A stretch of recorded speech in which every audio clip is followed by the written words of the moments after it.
What is it? Oh, I see. You are having difficulties falling asleep. It's been a long time since I've needed to sleep. Shinigamis are probably not the best at providing sleep aid, given that we require no such thing. I suppose I have watched you sleep plenty of times. I cannot guarantee that I will be able to increase your odds of falling asleep, but I will do my best. Is that all right with you? All right. So, tell me, what is troubling you?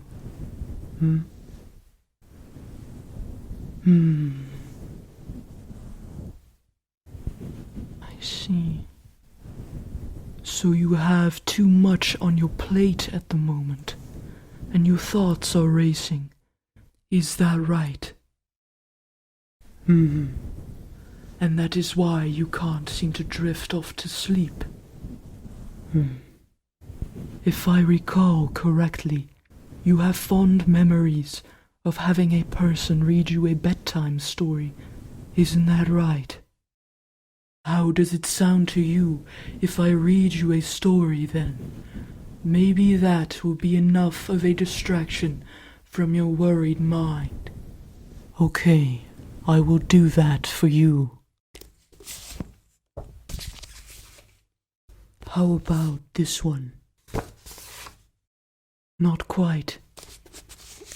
I have a better idea. I will read you an entry from my diary. Indeed, I have not mentioned it before. I keep it around for times when I want to reflect or make note of important memories. It becomes quite a blur after a couple thousand years. Let's see. March 20th, 2004, the day I met Misa Amane. Jealous turned into dust before my eyes. He had been in love with a human girl for a long time and spent every waking moment watching over her.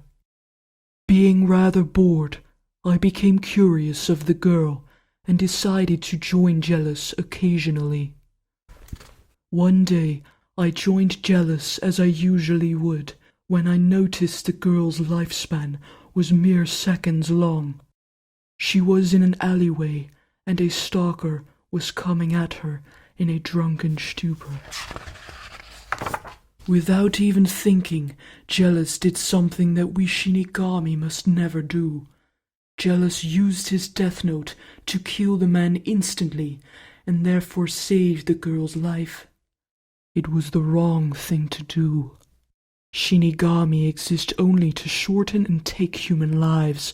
We aren't permitted to undo that which has been fated. At that moment, Jealous became something which is neither sand nor rust and disappeared forever. He died.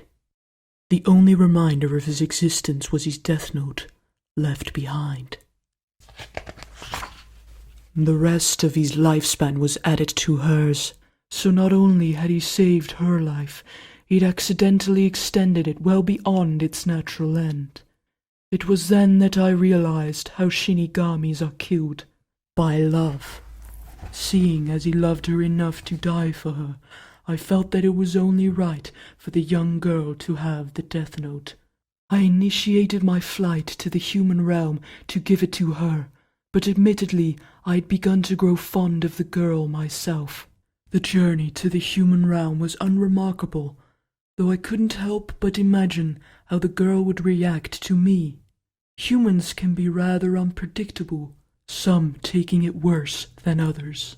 As I made my way to Tokyo, the vibrant colors of the greenery and advertisements stood in stark contrast to the grey and dreary landscape of the Shinigami realm. It didn't take long before I arrived at her street, located the correct house, and passed through the door. As I oriented myself in the home, I identified Misa's room and headed inside.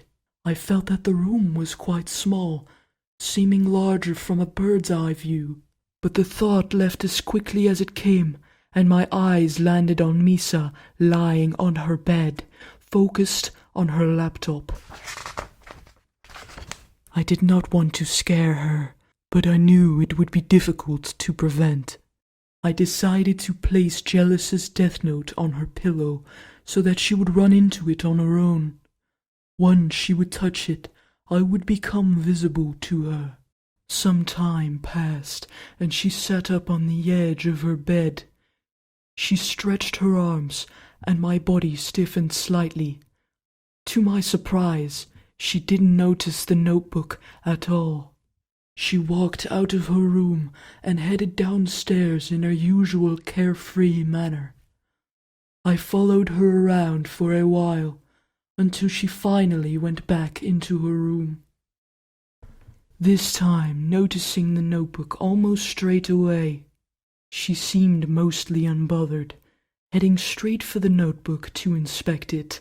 As she touched it, however, her eyes locked onto mine for the first time. She jumped backwards onto the floor with a loud shriek. I decided to introduce myself quickly.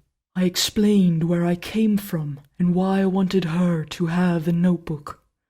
She was very understanding. I told her about the workings of the notebook, and that I will be by her side for as long as she has possession over it. She soon went from frightened to delighted. She told me her reason for moving to Tokyo: to find Kira, who punished the murderer of Misa's family by death. She was indeed thrilled to hold the very weapon that Kira uses.